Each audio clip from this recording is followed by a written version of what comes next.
Smith? Anyone got any ideas? Who was Mary Jane Smith? Who was Mary Jane Smith? That's a good question. She was never alive in the first place is the answer. So, how many of you have heard of the Unum Sanctum? 1, 2, 3, 4, 5. How many of you have rebutted it in writing? 1, 2, 3. This is pivotal to freeing yourself as a living man or woman. We, in the past, let's go back to Magna Carta. How many of you are aware that the Magna Carta is the foundation for all of our freedom and law? Yeah, it's not. It's not. We've been falsely led to believe it is. Magna Carta happened in 1215. It's the first incarnation of it. The barons were sick and tired of paying their rates, basically, to the Vatican. Because at that time, all of the southern part of England was all owned by Rome, by the Vatican. And the barons said, we don't want to pay this money anymore. So they said to King John, you sign this Magna Carta or we're going to kill you. They held a knife to his throat, so he signed it. Now, under contract law, that means that that contract is voided straight away. But the interesting thing about that was that the barons were wanting to stay in control at the expense of the peasants on their land. So the Magna Carta was all about the rich staying rich and the poor staying poor and exploited. So when people say they stand under the Magna Carta, I say, what? You want the rich to stay rich and the poor to stay poor? They go, no. So why are you standing under Magna Carta? Even when it doesn't even have any validity. So King John was given an option by the Vatican. And he said, we'll let you back in to the cult church, provided that you get all of the royalty money and all of the fealty money and all of that, and you give it back to the Vatican. If you don't, the crown of England goes to the Vatican forever. All heirs, all successors. And King John broke the contract. Are you all aware that the crown of England is owned by the Vatican? Well, you're aware now. You think about it, wait a minute. When the Pope met with Queen Elizabeth, who kissed whose ring? She kissed his ring. If you excuse the expression. There was a lot of ring kissing going on in those days. Also, too, the royal family are always wandering around in the big hat with the ostrich feather and that's the Order of the Garter, which is the highest Catholic Church order. So you've had imposters renting the crown at your expense. The Pope renounced it straight away because of no jurisdiction. So the 1215 Magna Carta, gone. They tried again 1295, 1296 with, I can never remember, was it William of Orange and Mary or something? Anyway, they did it Mark II. They tried to do it then. But it's still under the jurisdiction of the Pope. And he now owns the crown. So this has no validity. So to put an end to it, in 1302,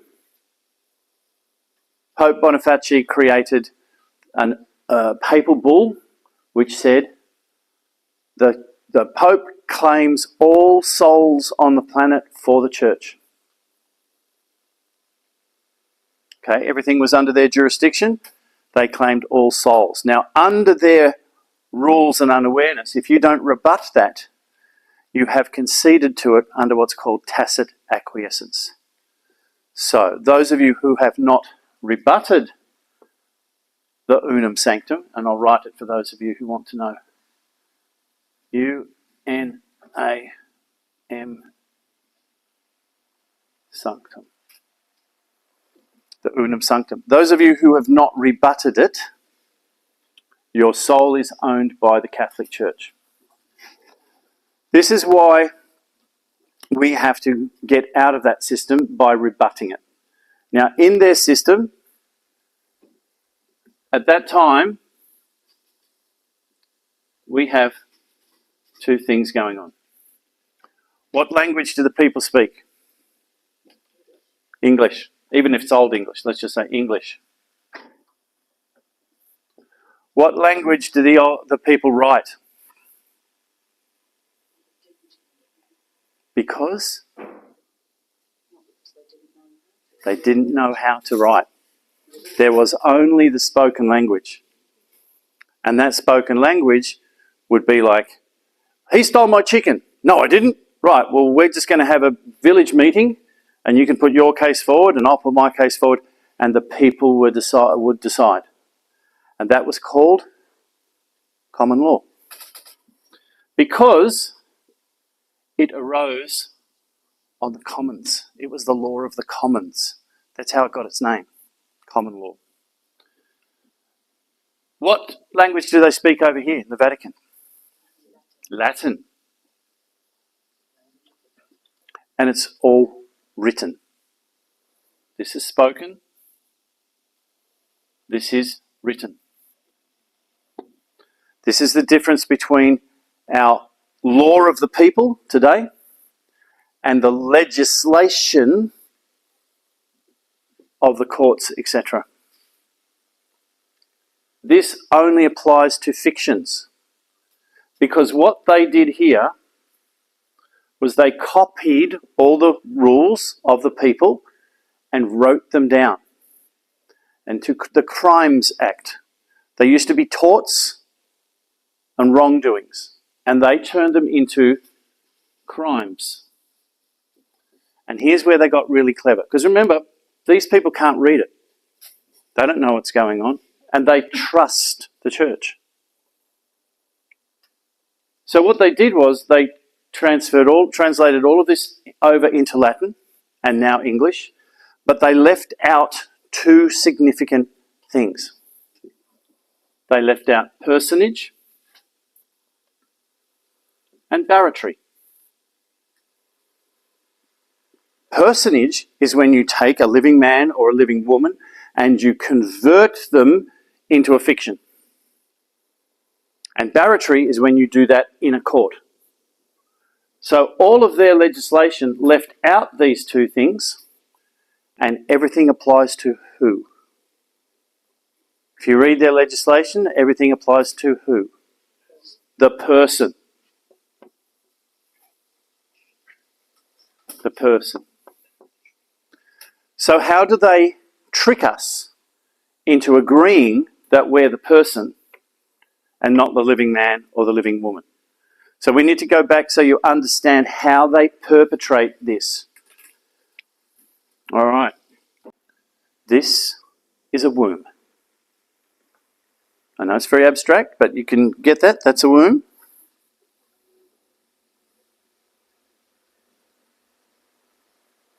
That is not a peanut. That is a baby. This is not barbed wire. And this is not a parachute. Placenta, umbilical cord. All of this DNA inside the womb is the same.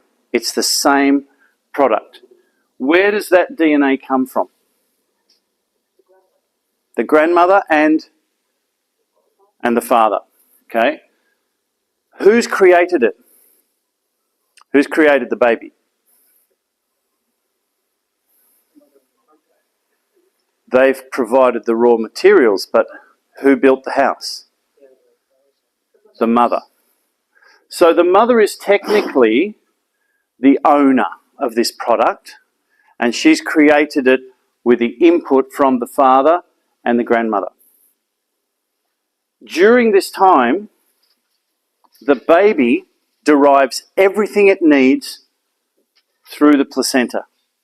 But it's filtered here from any damaging things that may be in the mother's blood. This is all our immunology, all the things that protect us. It's all here in the placenta. So at this time, the baby is the beneficiary, which is a term people use and throw around, but they don't know where it comes from. This is the origin of the term beneficiary. The baby is the beneficiary of everything through the placenta. Because the term beneficiary becomes really important when you're talking about the ZKB trust, etc. So, what's the first thing that happens? The waters break and the baby is born. The baby is born. And the baby is now outside of the mother. Okay? Outside of the mother. What do? The baby's born, they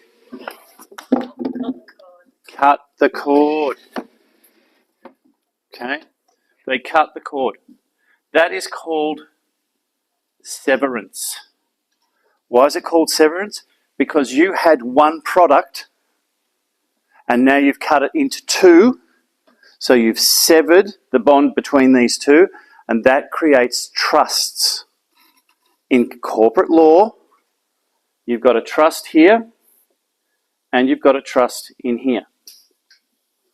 So, someone has to own the trusts and someone has to be the beneficiary. What happens next to the baby?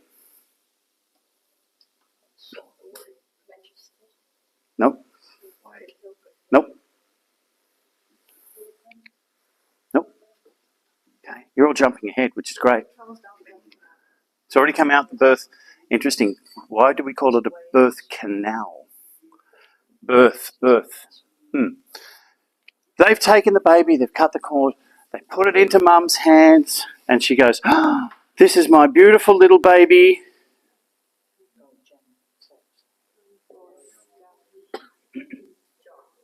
Mary Jane. She names it. She names it here. Mary Jane. Have you ever heard a mother at the moment that she's given birth or born a child say, oh, this is my beautiful baby, Mary Jane Smith? They never do that because these are given names. And all their forms have on it given names. And usually that's in a box here, and then in a separate box it says surname. Does everyone know about four corners rule? Okay. Anything that is in a box is considered to come under the four corners rule because it's inside four corners. You know, in your computers, and probably all of you have never really noticed this, but there's a button with brackets on it that has square brackets. Now you know what they're used for. They're used to put things into square brackets, into four corners, because anything that is in four corners on a document does not exist on the document. It's not part of the document. If you look at documents from the courts or the police, everything is in boxes. Why do you think they do that? Because all of the fraudulent information they're putting in, they put into a box so they can't be accused of committing fraud because they'll simply say, it's not part of the document. What are you talking about? That's why they put things in boxes. Okay, so we've got Mary Jane, and they weigh her. Why do they weigh her? Well, she is, but who owns her now? No. Who claimed her? What did Adam do to claim dominion over every living thing on the planet? Name it. If you name it, you claim it. So this baby is now worth its weight in gold, even though they don't tell the mother that. All right, baby's done. What happens next? The midwife usually says, well done, love. Job's not quite finished yet. You've got to birth the placenta. And here we get the change of the word. Now we're using birth, which is a maritime term. We don't notice the difference, but if you look in legislation, under definition of birth, might be in your Interpretations Act or something like that, it says birth includes stillbirth. What do we think that means? Yeah, we think birth includes not just the living baby, but if there's a stillbirth, it includes that child as well. That's what we think it means. But they have things called maxims of law. And these maxims of law actually come from our side of the ledger. Things that have been held to be true all the way through. And they're the underpinning of all law, L-O-R-E. Because here, this side is L-O-R-E because it's all spoken. Like folklore, L-O-R-E. Spoken words. So we've got a situation now where this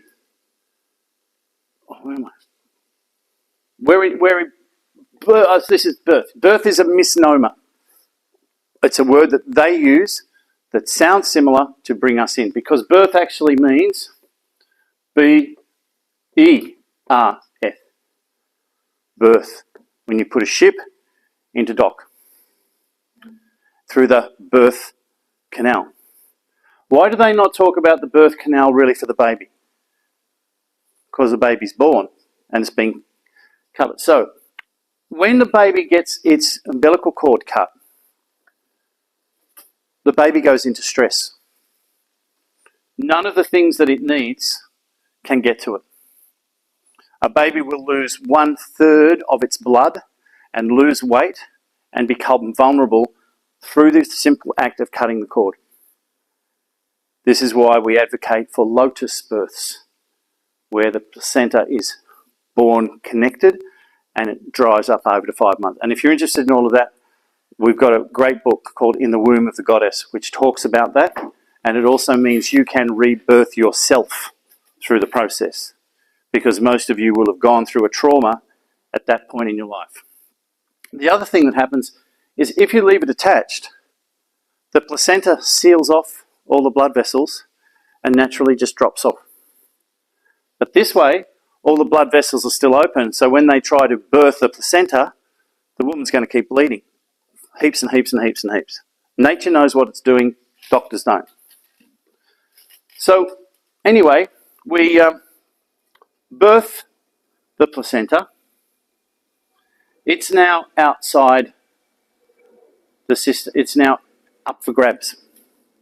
What usually happens in a hospital with a placenta? Why do they take it away? They take it away because the mother abandons it. At sea, if you abandon the ship, it can be salvaged. So the state steps in and they salvage the placenta. And what do they do to it? They do weigh it, but they can't weigh it yet,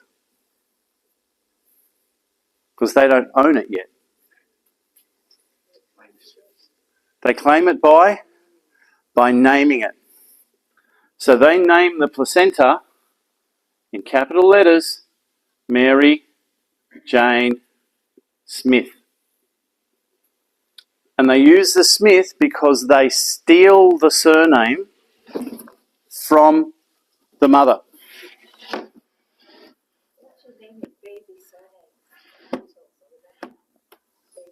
Because the surname is not a lawful legal thing. It belongs to the state. Not yet.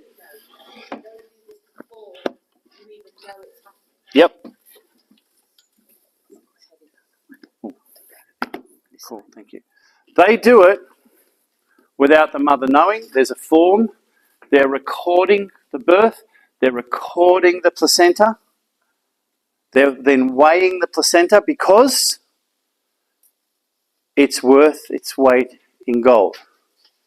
Now, at the rate of gold at the moment, and an average placenta is, say, 10 ounces. I said pound once, and no, it's 10 pound. I think I said kilo once, and a woman nearly had a heart attack. 10 pound. Placenta times 160, so that's 160 ounces, at the current rate of gold, which is about £2,500, works out to be around about £400,000. Most women don't know that they're giving up something worth £400,000. So what does the state then do? They now own the placenta. They've recorded it. It's their product. Now what happens? They know that the placenta is going to deteriorate. So like any product, they create bonds from it. So they introduce all of these bonds because the bonds have value. And if you've got a product with bonds, it's worth something, and you want to make more out of it, what do you do with it? You invest it where? Stock market. You're going to trade this product now. Now the placenta they're going to sell off for all various bits and pieces, the actual placenta. But now they've got all these bonds. And they create 3 trust accounts. Why do they create 3 trust accounts? Because they have 3 different markets that they can trade it in. Those markets are the air, the land, and the water. Jurisdictions. And guess what that spells? Law. So they've taken our law, L-O-R-E, and created something that sounds the same, L-A-W, which is the 3 jurisdictions that they trade them in. The water is the lowest. That's Admiralty, obviously, because it's water. The next one is the land.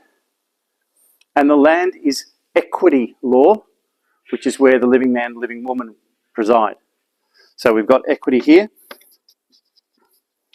And the air is ecclesiastical or trust funds. Okay?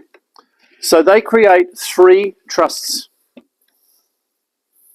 Air is a trust. And to make them discernible, they give them different names. The same name, but different. Mary Jane Smith is the top trust account. That's called Capitis Diminutia Maximus, which means they leave it pretty much uncharged. Then they have another one, which they write the Mary Jane in lowercase. Lowercase Mary Jane, uppercase Smith. That's the land equity one.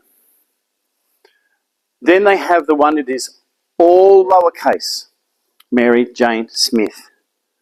Some people think that's the living woman. It's not. If it has the surname, it's the trust account. So that becomes the one for water. They also have another one where they put Mr. or Mrs., which is the lowest rank in a military organisation. So if you go into court or you get a letter that's addressed to Mr. or Mrs., you must follow orders. So you go into a court, are you Mr. Smith? Yes. You've just destroyed yourself in the court because you cannot challenge anything. You are guilty, without charge, without anything, subject to whatever they want to do to you because you have to follow orders and you haven't been following orders and you've just admitted you're that. So you never go into a court and admit that you're a Mr. or a Mrs. There's a way you can deal with that, which we have down the track. So, is all of this legal? 100% it's legal. They haven't done anything wrong. So they take the details and they ask the mother and the father to fill out a birth registration statement, supposedly for the baby. But they use this name. What does a birth registration statement do? It's a transfer of ownership of the placenta. Because they can't do anything about the living baby. Why? Because the mother's claimed it by naming it. So they then trick you all the way through by saying, oh, you've got to enroll your children. And which name do you roll them under? The trust account. So you've already handed over the trust account of your children, or in your own case, your parents have handed over the trust account to the state. The state then trades it. They make more money out of it. You then get a job, and whose name is on the employment statement? Yours or the trust account? You're going in and putting your sweat equity into something, and they're paying the trust account. And they then say to you, well, we're going to take income tax money out of that. So they're continually manipulating and using these trust accounts all the time. But here's the thing. When they make these trust accounts, they have to have a beneficiary. And by law, who has to be the beneficiary? The baby. So you are the beneficiary of these trust accounts. The Seta KV trusts, they call them. Okay. There is at least £1 million in each of these, at least. In fact, Paul, who was usually going around, he checked out his, one of them's worth $2.4 billion, pounds, sorry, 2.4 billion pounds. A lot of people make the mistake of saying, it's my trust account, that's my money. How's it your trust account?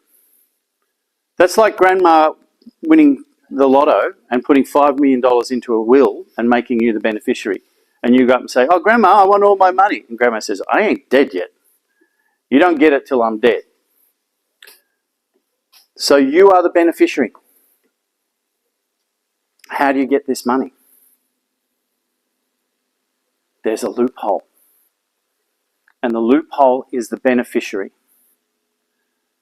So when you die, the state who is controlling this trust account says, we're going to wait for 6 months probate until the beneficiary makes a claim.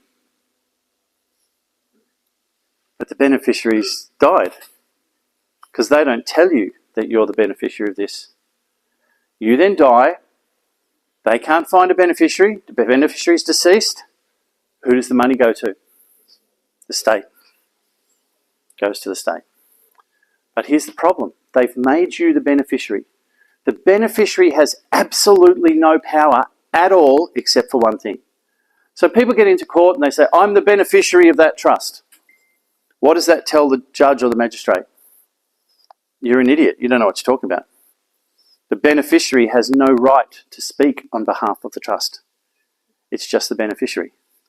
So people make these fundamental mistakes when they go into court. I'm the living man. I'm here to represent the trust account. Wrong. Their system does not recognise the living man. It only recognises fictions. But when you say, I'm the living man representing that, you actually fall into the category of the natural person. There is only 3 possibilities. You are the living man, living woman, has no standing in their courts. You are the trust account itself, which means you have to be represented by a lawyer under their laws. Or there's this thing they call the natural person. We are led to believe, but isn't that me? Aren't I the natural person? Okay. If I write down here, black cat, white cat, what's the noun? Black cat, white cat, what's the noun? Cat. What's black and white? They are adjectives. They describe the noun. If I do natural person, corporate person, what's the noun? Person. And a person is a legal fiction. That can't change. Natural and corporate are just adjectives of the type of fictional dead entity. So hang on, well, what is a natural person? This is where they get tricky. A natural person is the living man or living woman acting as the trust account. Now, for you to act as that, you have to have knowledge and you have to consent to it. So when people get in there into a court or they do a letter, I'm the living man acting as the trust account, they've just declared themselves to be the natural person. They come under the laws of fiction. Fictions have no rights. So how do we get around their system in everything that we do? Comes back to the beneficiary. The beneficiary has one right. The beneficiary can establish the office of the executor of the trust account. And only the beneficiary can do that. At this point, the trust accounts have no office. Because there is no office, the state can step in, say, it's all right, we'll do this. Because trustees can step in when there's no one to administer it.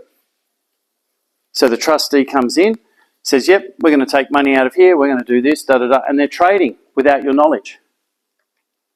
But when you establish the office of the executor, they can't do that anymore. And if they try to do it, it's called acting as an executor de sang tort, an executor of the dead. Wrong. Not allowed to do it. You now create the office of the executor through a simple one-page document. And we've got the templates for all of this at the People's Court. You fill out the paperwork and just put it public, or you can get onto a call and you can declare it publicly and it's recorded. Once it's publicly recorded, it stands. This is now when you go into the court or you write letters to the court as the office of the executor saying, I understand someone's made a claim against the trust account. Who is doing this? Because they need to have a contract with the office of the executor. Otherwise, they are trying to commit a fraud against the court. You can turn it around. Let's say it's a police informant. Who created this document? Police informant did. They need investigation for fraud because they do not have authority from the office of the executor to make this claim. Unless, of course, they can provide a signed contract by the office of executor, which they can't. They're trying to extort money from the trust account. It becomes the most powerful position because it's trust law and it's the highest trust law. So when you walk into their court down here, this Admiralty Court, you walk up and you say, I am the office of the executor of the so-called accused. I am here to resolve this matter. And you, sir, are you presuming to act as the trustee? So you've told him straight away, you can't fulfill the executor position anymore. The only position you can take is that of the trustee, yes or no. If he says no, he can't hear the matter. I do not give you permission to hear this matter. If you do, you would know then as a trustee that you have a fiduciary responsibility to the trust, and you must do what I instruct you to do. Therefore, if they cannot produce a signed contract to support their claim, you are one, to dismiss the claim, and two, instigate an investigation against them for fraud. You tell him what to do, or her if it's a magistrate. Now here's the other one that we don't get. Capital lettered words. How many of you don't know what debased Latin is, or dog Latin? Okay, I'm going to write something up here, and you can tell me what it says, okay?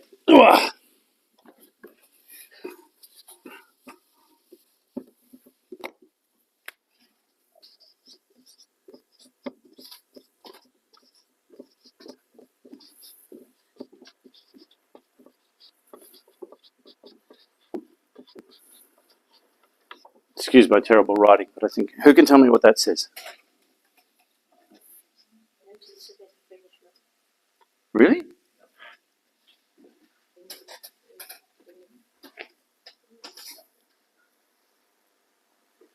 Oh, I know what you're doing. You're thinking that's English because it looks like English, but it's not English. It's what's called debased Latin, American Sign Language, because Latin has hyphens between the words. This doesn't have Latin, so it's called debased Latin. Or dog Latin, they call it. Any document that has capital lettered words on it is by default criminal and counterfeit. Think about all the times you get a rates notice, something from the council, something from the police, criminal and counterfeit. Everything they do must be in clear sight. So all you do is you circle it back, circle it right in red, right under it, dog Latin, criminal and counterfeit, and you send it back to them. Please, only documents in English and English only. Because you are not allowed to have more than one language on a document. So the minute that they use this, they're putting two languages on a document. Same with the italics. You'll see often the legislation is in italics and things like that. What does italics mean? What's the other name for italics? Cursive. They're cursing you on the document. So you leave it, you say, no, I do not consent to being cursed. So we've got all of these documents marked up on the People's Court that you can read and have a look at to get used to. But everything they do is in plain sight. You just need to know what to look for. So that's how they perpetuate the fraud. Who owns a house here? Okay. What name's your deed?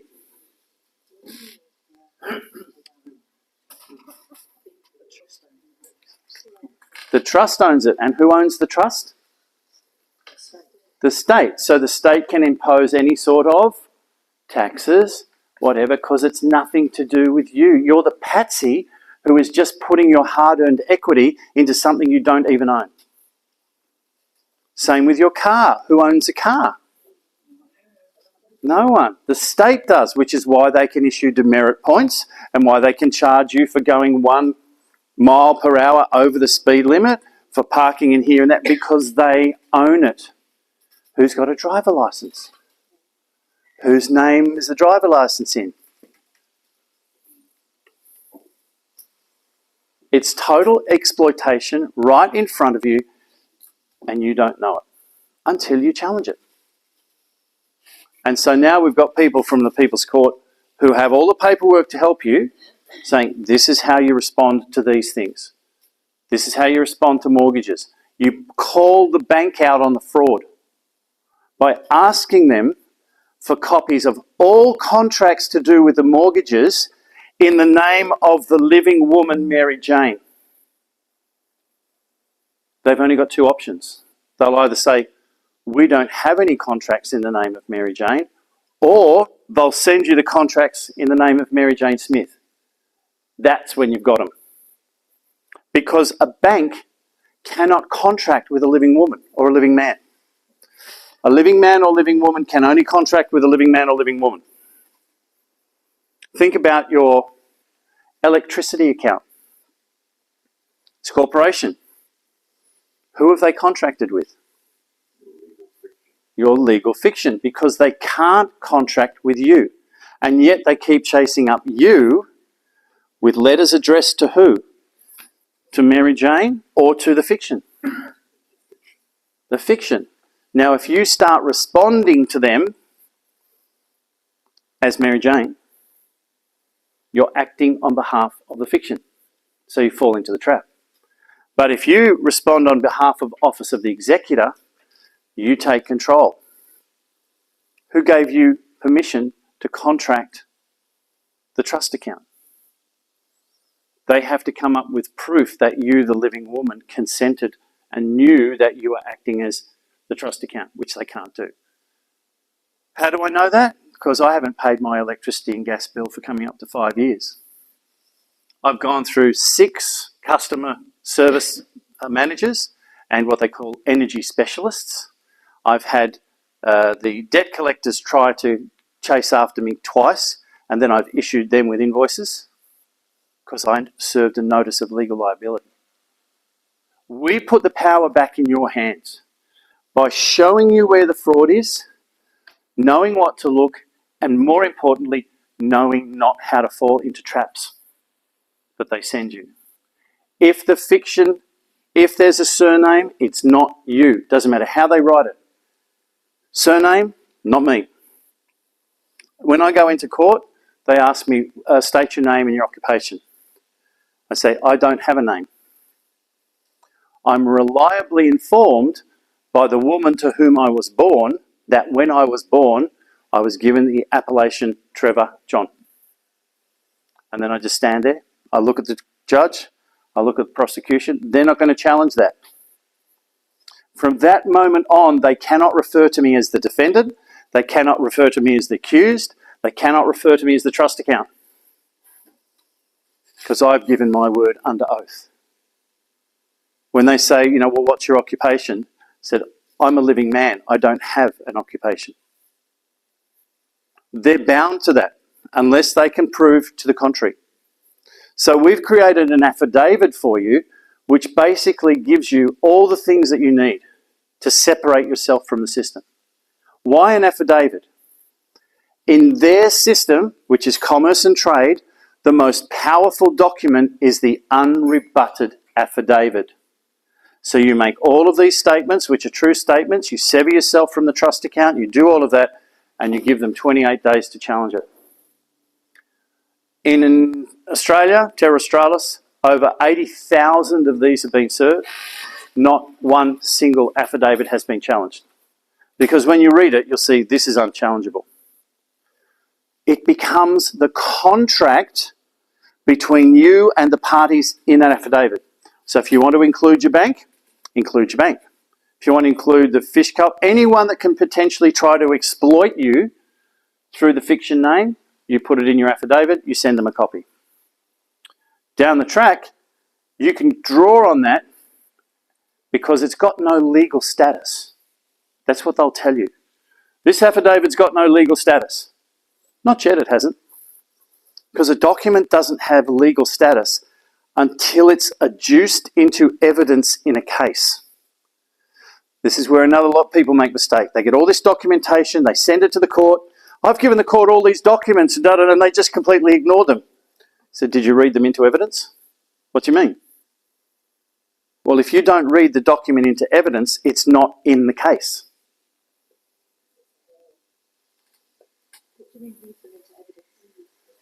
You must get the document on the record. He can have 100 documents beside him. And you think he's got all these documents. Why isn't he acting on them? Because you haven't introduced them into evidence.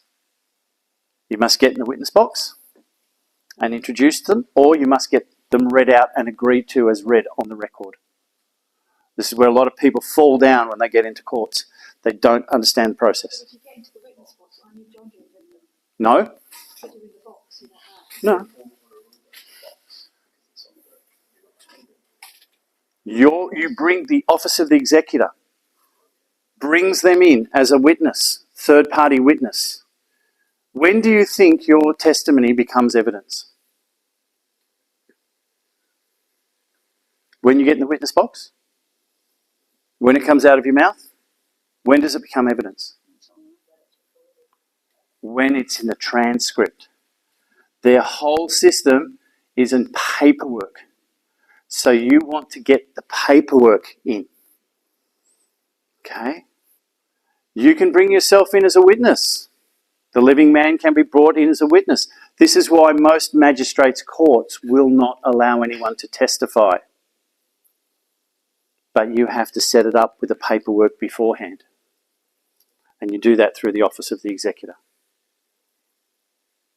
Okay, so we've got all this paperwork because the big mistake that people make is they go in as the living man, they go in as the Mr., and they don't realise that they're actually shooting themselves in the foot. So we're trying to protect you. Don't get into the boxing ring. Let the paperwork do the work for you and stay out of it.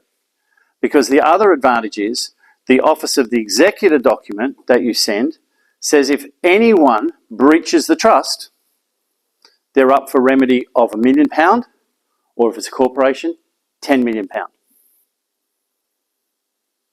So they're being held accountable through the highest law, which is trust law. They're still criminals. They're still going to try and dismiss it and blah, blah, blah, because in their mind, there's no enforcement. It's like the mafia. You can tell the mafia off, but yeah, how are you going to stop them? You've got to have enforcement. So let's have a little break. And then we'll come back and we'll talk about enforcement. Well, hang on, before we do, has anyone got any questions about that part of it? Gary? Thanks. Why is it when the split occurs with the baby and the placenta, so in commerce you say that then creates a trust? Why? Or how? Severance of a product. The severance of a product, because it's one product. When you sever it, there's automatically a trust because it has to protect the interests of both parts. So if you and I own a house and we don't have a system set up and suddenly there's a break and we've severed our agreement, who owns what? There has to be a trust account that determines who owns what. There's no other method then it's only trust. It could only be a trust. At that point, yep. So, Gotcha. again, with the baby. So, nowadays, not lots, but some moms decide that they want to keep the placenta, the baby and the placenta together. Yep. And they want to keep the placenta with them. Would that mean that the trust account won't be created if you're not going to register the baby and you've got all of that? So does it mean the trust account is not created then? Now, here's where it gets really nice. Because my daughter's a Lotus birth. She's got no birth certificate. We've kept her out of the system. But I got a passport for her because I used the system against the system. Because the system says anyone born in Australia of an Australian citizen is an automatic citizen. So I just raised that issue with them and said, well, my daughter was born and I'm her father. So they issued a document saying she was an Australian citizen. I didn't ask for it. I never made application for citizenship. They automatically said, here you go, you can have that. Oh, okay. I'm accepting it, but she's not an Australian citizen. I then gave that document to the passport office because the passport office says every Australian citizen must be issued a passport. I didn't ask for a passport. I just pointed out to them that they are supposed to issue one. So we've been able to travel and do that. But here's where it gets interesting. They've now committed fraud. Because they didn't make a passport out to the living girl, Tara Celeste, they made a passport out to the trust account. So they must have created a trust account fraudulently. Because they've not got the authority to do it. Yeah. How do you find out about it? How do you find how do you know? Is that Oh, you can go to a place like fidelity.com, although you have to go through a process now to get there, or treasurydirect.org. And you take the numbers off the birth certificate and you punch those numbers into the system there and all these bond trust accounts will come up. the birth is treasury what? treasurydirect.org, I think it is. And it's a lot harder to get the information now because they've found out that we know. So now you've got to go through a broker to get them. But they're there. One of the questions, is this why wealthy families create family offices so they Trusts. create the executive office in Yeah. that organisation? They create a family trust so the government cannot get their hands on the property or their assets or anything. But the rich aren't going to tell you that you can do that. Gemma. So they don't know about legal fiction to do that. So Who don't know about the legal fiction? wealthy people. Oh yeah, they know about it. No, but not just your everyday people that set up a trust. No. No, look, most people are ignorant. They'll be advised by a lawyer. Yeah, exactly. So all of their stuff in that trust is able to be taken by the government because it's in the legal fiction. Yes, if it's in the legal fiction's name, putting it in a trust account does not protect it. So what you need to do is you need to sell your interest. The office of the executor sells the trust's interest in the property to the living woman or the living man. Then you put it into a private trust without a lawyer. Now they can't get it.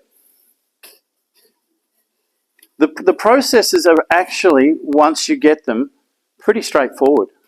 The hardest thing to get through is the perception of the fact that they've done this and they haven't told us.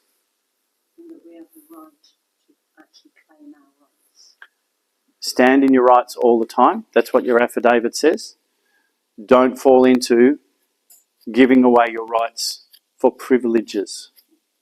Alex, how is that possible if the executor sells the interest to the living man?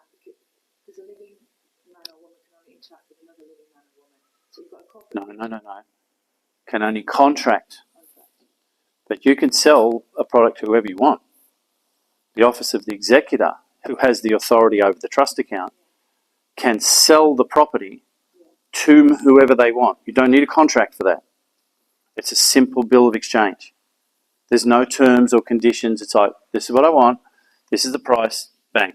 So I have a property and it's in the legal fiction name. It's actually so I assume the office of the executor and I could sell it to the living woman, lowercase, for like 10 shilling, 10 over, sounds over. Whatever, you need to go into your Currency Act here. In Australia, the Currency Act is gold or silver coin. That doesn't mean it has to be made of gold or silver. It can be the colour gold or silver. So we sell for $1 silver. I usually have one with me, but I haven't at the moment. Silver dollar, which is worth about 50 Australian dollars. Silver dollar. You just take it out of one pocket, put it in the other pocket. And what if there's a mortgage on it? You're selling the interest in it, but then you raise the issue that the contract is fraudulent to begin with. So you've now put it on the bank to say, I've put £500,000 into this property and I've just realised the whole thing is fraudulent.